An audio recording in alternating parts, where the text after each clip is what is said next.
I sat in my room and looked at my reflection in the mirror. I felt a strange sense of emptiness, even though I had always imagined this day to be full of joy. Everything should have been perfect, but my heart was clenched with the premonition of an imminent catastrophe.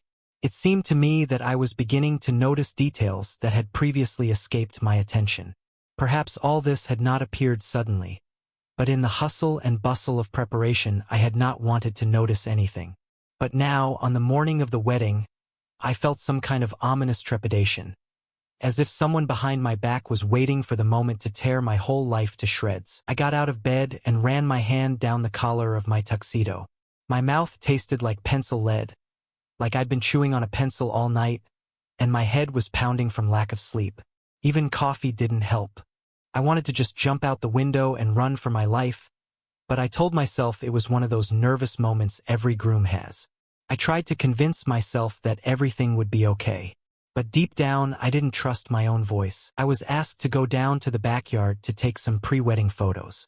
I left the room and walked past a crowd of worried relatives bustling about in the hallway. My mother kept asking if I was okay. My father frowned and shook his head, as if he could already sense a storm coming.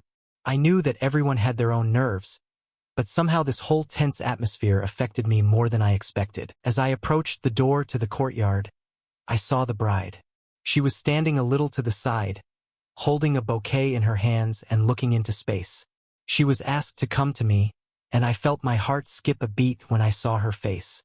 Instead of a joyful smile, I saw sadness in her eyes. She said that she felt like everything was going wrong. I asked her why she thought that. She said that she had been having nightmares and couldn't shake the feeling that this day would not bring us happiness. I tried to calm her down, telling her that these were just fears. She nodded, but there was a dark glint in the depths of her gaze. I took her hand and we went to take photos together. The photographer kept giving instructions. He told us to stand next to each other, smile, look at each other, pretend to be completely happy. But I had the feeling that we were not playing for the camera, but trying to deceive our own hearts. Once the photos were taken, I felt the tension drop as we were given a break. My fiancée and I walked back into the house together. A friend called her over to help with her makeup, and my best friend came over to me and said I should step outside for a minute to talk. I agreed, although I couldn't understand why he was so nervous. We went outside the gate, and he immediately warned me that the conversation would be unpleasant. I asked what had happened, and he said that he had heard rumors about some secret in my fiancée's family. I asked him to speak frankly. He said that he had heard that her father owed a very large sum of money and was now trying to rob or gain influence under any pretext. My friend said that there were rumors that my fiancée's father was using this wedding for his own purposes, that he was not interested in our feelings, but in some kind of benefits. I grimaced and said that this sounded like nonsense. My friend shrugged and said that he just wanted to warn me. But inside I had a bad feeling. If such rumors had reached only one person, I would not attach any importance to them. But I had heard hints before that her family was not entirely honest in money matters. I decided I wouldn't give in to the rumors. I didn't want to ruin my wedding by speculating.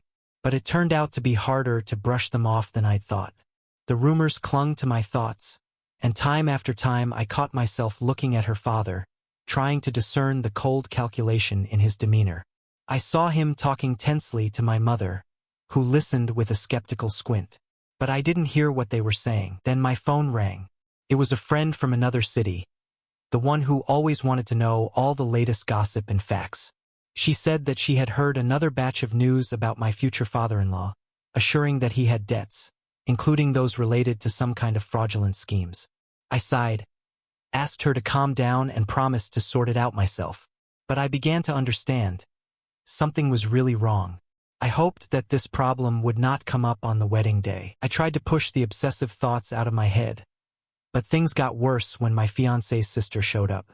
She always seemed like the type of person who loved drama and conflict. She came into my room without knocking and told me that I should be prepared for a surprise because there was a secret that was being carefully hidden. I asked what exactly she meant. She said that it was about the fiancée and her ex-boyfriend. I frowned and said that I didn't know what she was talking about. She chuckled and advised me to find an envelope that was in one of my future wife's drawers. She assured me that there I would find the truth that would shock me. I didn't want to pry into other people's things, but the most terrible assumptions immediately started spinning in my head. My sister left, giving me a cold look as she left. I couldn't resist the temptation to check what she was talking about. Maybe I was wrong, but the tension and strange conversations around me made it necessary for me to find out if something terrible was hidden. I quietly entered the bride's room when no one was there and began to carefully sort through the things in one of the drawers. At the very bottom, I really did find an envelope without a signature. My hands were shaking as I opened it. Inside, I found several photographs clearly taken not so long ago. In them, my bride was next to some guy. They were hugging, and in one of the photos, they were even kissing. I felt my legs give way. My heart stopped. I couldn't figure out what it all meant. I tried to remember if she'd said anything about her ex still hanging around or if she'd mentioned that she had someone else. But I definitely remembered her saying that she had no secrets. There was a date on one of the photos, written on a piece of paper the guy was holding. It was a recent date, indicating that their meetings were happening in parallel with our relationship.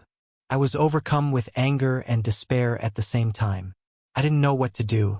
My first thought was to walk out, spit on everything, and call off the wedding. But I decided to talk to the bride first.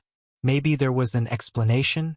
Maybe this was all fake. I went looking for her and found her in the room where she was getting her makeup done. I asked her to come out for a few words and we walked into an empty hallway. She asked why I was so pale and tense. I took out an envelope and showed her the photos. She recoiled as if she had seen a ghost. Then she said she could explain everything. I demanded an explanation. She admitted that she had had a complicated relationship with this man who claimed he couldn't forget her. She said it was during a period when we had a couple of serious fights. According to her, she never planned to go back to him. It was just a momentary clouding of feelings, and then she stopped everything. But I was hit hard by the realization that they looked too close in the photos. I didn't see any remorse or coldness in them. On the contrary, everything was very passionate. I asked when these photos were taken. She said it was quite a long time ago, but I remembered the date recorded in the frame. This date contradicted her words. I waited for the truth, but she got confused, started saying that maybe the photos were edited. But I saw that they were not edited. I felt humiliated and deceived. Finally, I said that I didn't want to make a scene now, but after the ceremony we would have a serious talk. She begged me not to change my plans, asked me to understand that it was all in the past, persuaded me that it was a mistake. I looked at her tears, and two feelings fought inside me: love and rage. I decided that I would not tell my relatives for now. We were already on the threshold of the most important event, and if everything fell through, the consequences would be irreversible. I didn't know if I was doing the right thing, but it hurt too much. I understood that I needed a cold mind, and I didn't have any left. Meanwhile, the situation continued to escalate. Her father showed up and asked me to come in and talk to him. I thought it would be a family talk, but he took me into a small room, closed the door, and asked if I was sure I wanted to get married. I looked at him, confused. He said his daughter was a difficult person and he didn't want her past mistakes to ruin my life. He made it clear that he was ready to work things out if I wanted to back out. I felt disgusted. He spoke as if it was a deal, not a feeling. I asked him point blank if he really wanted to call off the wedding. He shrugged and said that he didn't care what we did, as long as I didn't complain later that he didn't warn me. I didn't know how to react. On the one hand, I was angry at the bride, at her lies, but on the other hand, I loved her. I was also scared by this strange pressure from her father. It seemed to me that he was simply trying to avoid some financial risk or, on the contrary, to pull off something while the wedding was in the spotlight. But I didn't ask questions. I left the room and saw my mother walking down the hall. She stopped me, saying that she had something important to tell me. I felt like I was about to burst from this constant coma of disturbing news. My mother told me she had overheard the bride's father talking to her uncle about debts and how they couldn't pass up the chance to marry to pool their resources. I closed my eyes and felt a sickening wave of panic rise in my chest. It turned out the rumors about financial intrigue were true. My mother had made it clear to me that this union could be a trap, and that they might just be using it to settle some problems. I was shaking because that meant I was being used. But, damn it, I loved her. I didn't believe the bride herself was involved in such machinations. Or maybe I just didn't want to believe it. It was time to go to church, or wherever the ceremony was supposed to take place. I won't go into specifics, since I can't set boundaries. I got into the car, and they asked me if I had changed my mind. I didn't answer. My head was busy with what I was thinking about. The secret ex, her family's possible debts, her father's unclear position, the fear in the bride's eyes. I felt like this day would no longer be a happy one. But I didn't have the courage to suddenly stop everything and admit that the wedding was not going to happen. Maybe I was hoping for a miracle, or I was afraid of shame, or maybe inside I was still holding on to a fragile hope that everything would work out. When we arrived at the place, I got out of the car and was immediately grabbed by the arm by some auntie who started giving me instructions to stand in the right place and wait for the bride. The guests were already sitting down. The hum of voices, laughter, and conversations could be heard everywhere. I felt like a prisoner who was trying to break the chains, but could not. Finally, when everyone had taken their places, the muffled sounds of music could be heard. I saw the bride appear in the aisle, arm in arm with her father. I noticed her paleness. She was looking straight at me, as if trying to read the answer to her fears in my eyes. But I could not squeeze out a smile or words. Her father walked next to me, his face tense, his gaze wary. As they approached, he said that he trusted me with the most precious thing in his life, and his voice sounded like it had been rehearsed in advance. The bride stood in front of me. The ceremony began. I was asked to say a few words about love and fidelity. I realized that my throat was dry and my tongue was barely moving. But I tried to say something about sincere feelings and that we would always be together. At that moment, I saw a tear roll down her cheek. She, in turn, said that she was grateful for my patience, that she loved me with all her heart. I knew that her words would cause emotion in those present, but I looked into her eyes and tried to understand what was true and what was a lie. The ceremony was approaching the moment when we were to be pronounced husband and wife. And then my heart sank. I suddenly felt like I couldn't say I did. The photographs I had found came into my mind. I remembered that she had never given a clear explanation. I remembered the long and troubling conversation with her father. I imagined a life full of suspicions and omissions. I was asked to answer whether I accepted her as my wife. I froze, staring at her face, and I felt all the guests holding their breath in tension. She looked at me pleadingly. Her eyes asked me not to ruin the ceremony. The guests' eyes expressed bewilderment. Some relatives clearly understood that something was going on, but could not guess what exactly. I swallowed hard and said that I could not lie to myself, and that I had serious doubts. A deathly silence fell in the hall. Then I felt someone grab my shoulder. It was my father, who said that I had better calm down and think before saying anything. I replied that if I did not speak out now, I would never forgive myself. I added that I knew about her past relationships, about her secrets, and that I was not sure if it was true that all this was behind me. The bride burst into tears. Her father began to speak indignantly, claiming that these were stupid suspicions that made no sense. I said that I would be ready to believe, but not when I saw the evidence, and not when I heard how my father himself offered to resolve the issue if I wanted to refuse. The guests gasped. Several people tried to calm me and her father down, but I continued talking. I admitted that I had found the photographs that proved that my bride had been in the arms of another man just a few months ago. I mentioned the debts I had learned about. I said that I was not sure that this was a matter of true love at all, and not just a trivial calculation. The bride's father exploded with a shout that it was all slander, and that I didn't know what I was talking about.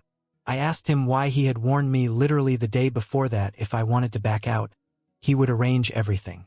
He said that he was simply looking after my family and didn't want anyone to suffer. I shouted that it sounded like a lie, and then he tried to resort to rude statements. An argument ensued. My mother tried to intervene, saying that we needed to postpone the ceremony and sort things out in private. But it was too late. Some of the guests, including the bride's relatives, began to loudly express their dissatisfaction, accusing me of disgracing them at the most inopportune moment. At this point, my fiancé's sister intervened. She said loudly that the whole wedding was doomed, because the bride herself had not wanted to marry me from the start, that she had loved someone else all along, but that my father had forced her to agree for the sake of economic advantages. The bride, hearing these words, rushed at her sister, screaming for her to shut up, and my sister pushed her and continued to scream that their family was in debt and hoped to get some benefit from my status and my parents. The guests jumped up from their seats, and chaos broke out in the hall. People were screaming, trying to figure out what was going on. Some were hiding from a possible fight because the bride's father, in a rage, swung at his own brother, who, in his opinion, revealed the secrets about the debts. My best friend rushed to protect me, because several of the bride's relatives began to behave aggressively, claiming that I had destroyed the honor of their family. The bride dropped her bouquet on the floor, cried and begged everyone to be quiet, trying to get to me to explain. I saw panic and regret in her eyes, but I could no longer trust her. All I felt was pain and anger. I myself did not expect things to get so extreme. My mother screamed at me to leave before it got any worse, and my father helped me push away people who tried to grab my sleeve. I managed to break free from the crush and ran to the exit. I heard someone in the background asking to call security or the police, someone shouting that the wedding had been canceled, and the guests were crowding at the door in a panic. It seemed to me that this was a nightmare from which I could not wake up. When I ran out into the street, I was overcome by a feeling of emptiness. I did not know what to do now. It seemed that my whole life had turned upside down in an instant. A mixture of resentment, shame, and liberation was seething inside me, because now I could definitely not marry a man who lied and hid such things behind my back. My best friend ran up to me and told me to get into his car and leave. I agreed, knowing that staying there meant continuing this nightmare. We drove a decent distance, and I asked him to stop the car to catch my breath. I got out and sat on the side of the road. It seemed to me that I was now torn apart by the realization of all the consequences. I understood that now I would have to answer thousands of questions, that my family's reputation would also suffer, and that my own life would never be the same. But inside I felt a burning relief, because, apparently, I saved myself from much more terrible consequences if I had entered into this dubious marriage. My friend sat down next to me, clapped me on the shoulder, and said that maybe this was the best thing that could have happened. He was the one who had tried to warn me about potential problems from the beginning. I remembered our first conversations about the rumors, remembered how I didn't want to believe him. I sat there, staring into space, feeling like everything I had done in the last few months to prepare for the wedding had gone down the drain. But at the same time, I had no doubt that continuing this farce would be disastrous. I asked a friend to take me to my parents so that at least they could breathe a sigh of relief and know that I was safe. When we arrived, there were several people standing at the gate whom I recognized as distant relatives. They rushed to ask what had really happened and whether it was true that I had broken off the engagement. I tried to briefly tell them that the wedding would not take place. They were surprised and began to say that I should be sure of my actions, because such scandals are never forgotten. I sighed heavily and replied that I had already decided everything. Entering the house, I found my mother, who, as it turned out, had left the ceremony after me. She was in a terrible state, crying and blaming herself for doubting until the last whether to stop me. I calmed her down, told her that it was not her fault, but a situation where I myself found myself in a whirlpool of someone else's manipulations and lies. My mother nodded, took my hand and asked me to promise that I would not depress myself with thoughts that everything was lost. She said that, in the end, my happiness depended on what kind of life I choose. I thought that I still had my whole life ahead of me, even if this day was one of the most terrible in my memory. There was talk that the ex-bride's family was threatening to make a scene and sue, trying to get compensation for the ruined ceremony. My father told me not to be afraid, that they had no legal grounds. He assured me that they were trying to use me, and now that everything was out, they would probably be more concerned with saving their reputation and finances than with actual revenge. I sat in my room and looked at my torn tuxedo. At some point in the church, my sleeve had been grabbed hard and the fabric had ripped.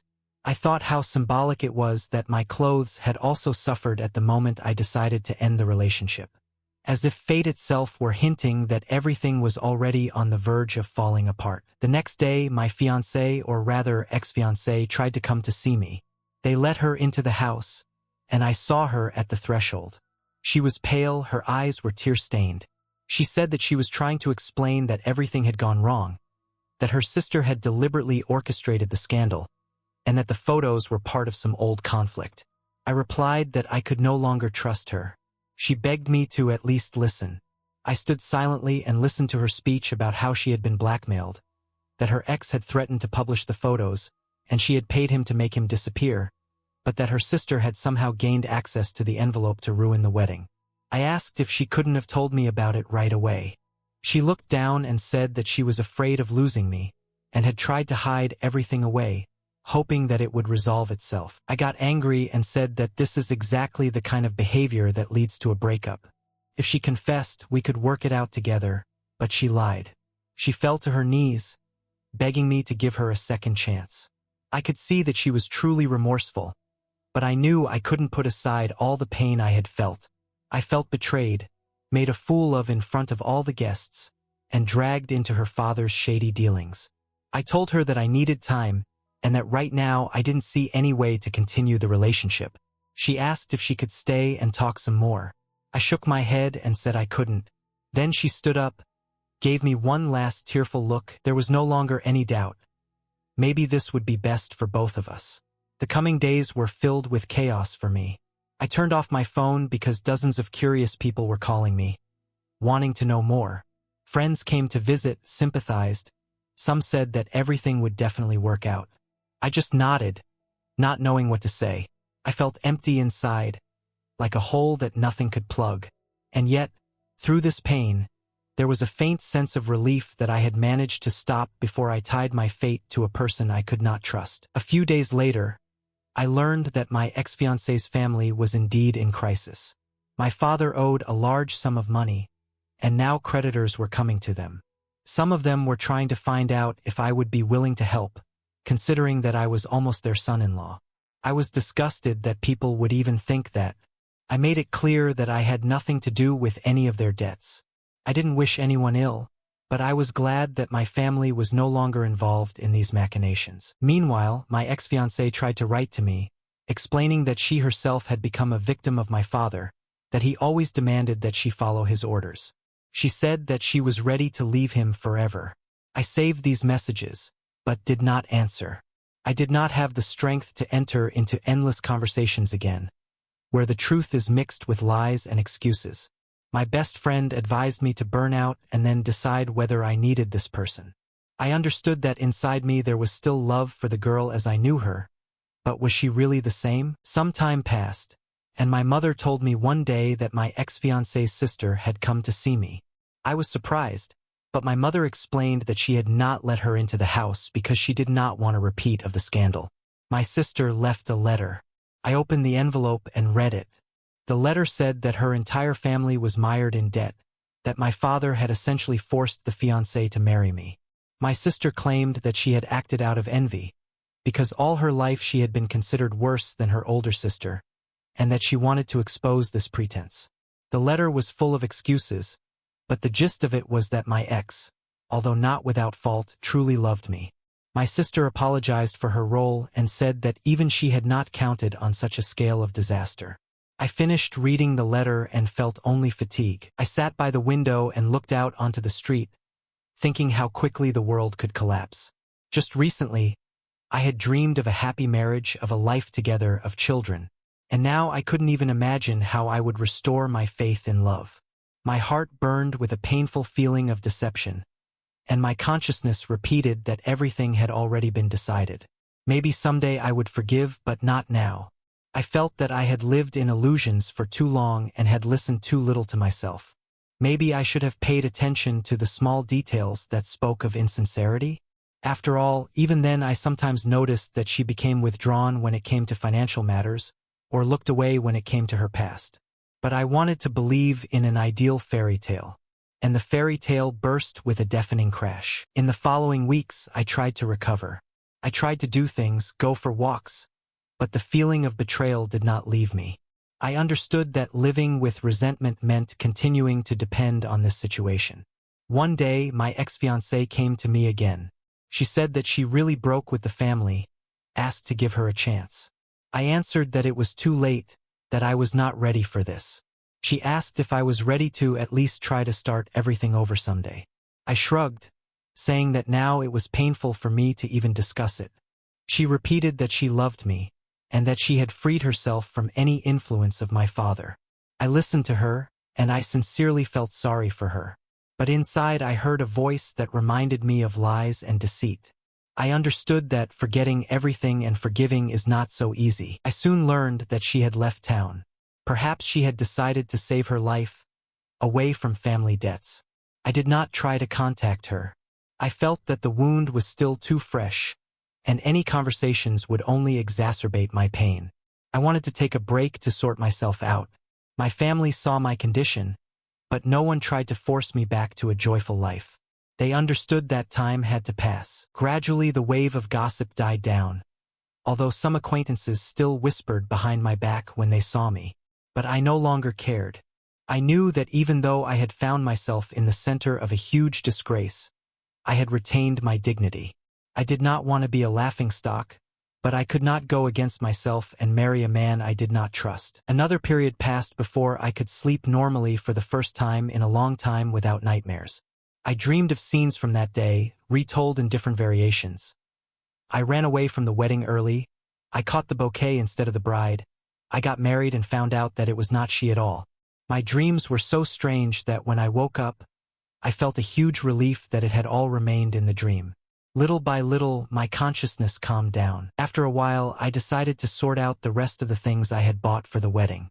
I put the tuxedo in the closet, took the wedding decorations off the walls, and threw out the invitations that were still lying in a pile in the box.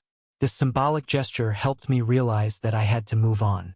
I felt my chest lighten a little. Letting go of a grudge is hard, but it is impossible to move on without it. I told myself that everything was for the best, because if I had gotten married that day, I would have lost my peace forever, suspecting that I was being deceived. Sometimes I thought about our history with her. I was truly sorry that everything turned into such a massive upheaval, because I once truly loved her. I thought about the unpredictability of the future, and that perhaps we would meet when everything calmed down. But at that moment, I did not see any way to restore trust. The damage was too great. Meanwhile, my family tried to support me, even though they were also going through the aftermath of the scandal. Some of our acquaintances stopped communicating with us, apparently fearing that we would become the subject of gossip. But there were also those who took our side, realizing that if I had given in to the pressure and gotten married, it could have led to even more drama in the future. One day, I checked social media and saw that my ex-wife's sister had posted a message blaming her father for the breakup of the family, implying that he forced everyone to play by his rules. The comments were filled with sympathy and condemnation. I just shook my head, realizing that a family that is ruled by lies will always suffer. Perhaps her father had once hoped that by marrying his daughter to me, he would solve his problems. But all that happened was a disaster. Over time, my pain dulled. I felt like I could breathe more freely. I even stopped being angry about the whole situation. Only sadness remained, like a scar that no longer hurts, but still reminds me of itself every time I look in the mirror. I tried to learn from my mistakes. No longer ignore warning signs. Speak up if something bothers me. Trust my intuition. If I had been more attentive, I might have revealed the whole truth earlier and avoided such a shameful scandal right at the altar. But there was no point in regretting the past. I chose to look forward and use this experience to become stronger. There were days when I replayed the events and was angry at the injustice. There were days when I was sad, wondering if maybe I should have given her a chance. But in the end, I realized that I did what I had to do. I chose to be honest with myself, rather than continue to lie. A lot of time passed. I can't say that I instantly healed from all the emotional wounds, but one day I could already remember what happened almost calmly. I stopped shaking at the mention of her name, and when I accidentally came across one of her photos in old galleries, I simply sighed and closed the image. I was no longer torn apart by emotions. I believe that we will both find our own happiness someday. Perhaps she will realize her mistakes, or maybe her father will also take the path of correction, who knows. I wish her happiness, but I don't want to stir up the past anymore. If fate leads us to a dialogue, let it happen when I'm ready. But for now, I'm heading for a quiet life without intrigue. I feel like I deserve it. There are love stories that end in disaster, and you have to get out of them alive, which was supposed to be the most beautiful day of my life, turned into a nightmare that became the beginning of something new. Perhaps without this explosion, I would never have seen the real state of things. I tried to close my eyes to the alarming signs, and when the truth finally broke through, it was unbearably painful. But having gone through the storm, I realized my strength. I understood which people are truly dear to me, and which were there only for the sake of calculation. This experience taught me the value of sincerity and to speak directly about doubts, without leading to tragedy. Now I am writing all this, recalling the details that make me shudder, but without that chilling horror. Life goes on. And even though I lost the one I dreamed of, in fact, perhaps I found myself. Isn't that the main thing? I believe that every failure can turn into a chance for something more real. Looking back, I see how the feeling grew stronger in me that I did the right thing, although I did it at the last moment, when everyone was already waiting for me to say the sacramental I do. In any case, now I am free from other people's debts, deception, and manipulation, and freedom is what helps us live on, so that one day we can let real, not imaginary, love into our lives.